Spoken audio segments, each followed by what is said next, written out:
Concrètement, mon métier permet d'améliorer l'environnement parce qu'étant donné que je traite de l'eau pour que les gens puissent la boire, donc je leur permets d'avoir une eau qui est saine, un environnement qui est sain, puis avoir une très bonne santé en même temps. Moi, j'ai une passion pour l'eau, puis depuis je suis très jeune, à la maison, on avait une piscine. Et aussitôt que l'école était finie, j'étais toujours dans la piscine, à tous les jours. Moindrement, j'avais une petite minute.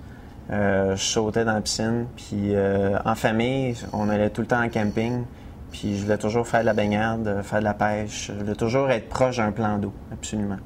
Ce qui a fait que j'ai choisi un métier dans le domaine de l'eau.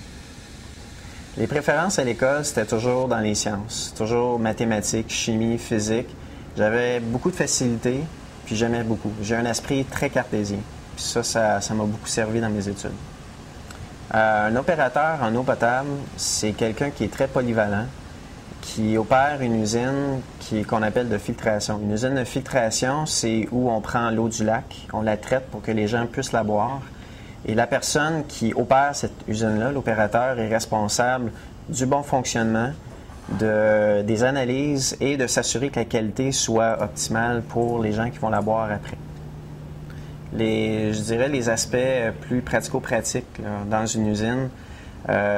Tantôt, je mentionnais que ça prenait une personne qui était très polyvalente.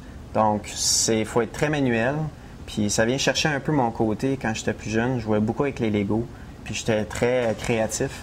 Mais dans une usine, je me suis retrouvé dans des situations où il fallait que je sois très créatif. Puis, il fallait que j'aie un côté manuel très développé. Puis, en même temps, avoir un côté intellectuel aussi. Donc, ça permet de dealer avec des problèmes, avec des situations clés qu'un opérateur peut se retrouver.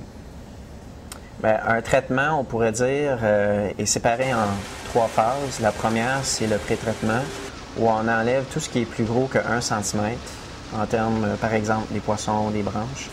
Deuxième phase, c'est plus l'intertraitement, où on enlève surtout la couleur dans l'eau potable, tout ce qui est matière en suspension, avec un décanteur puis un filtre. Puis la troisième phase, qui est plus désinfection. Donc, ajouter du chlore pour désinfecter, réajuster un pH pour que l'eau puisse envoyer vers le consommateur par la suite. C'est un métier qui est incroyable parce que ça me permet d'acquérir énormément de fierté, sachant qu'il y a une population qui vont être en mesure de boire une eau qui est propre, puis ça me permet de me valoriser aussi en même temps. C'est très valorisant.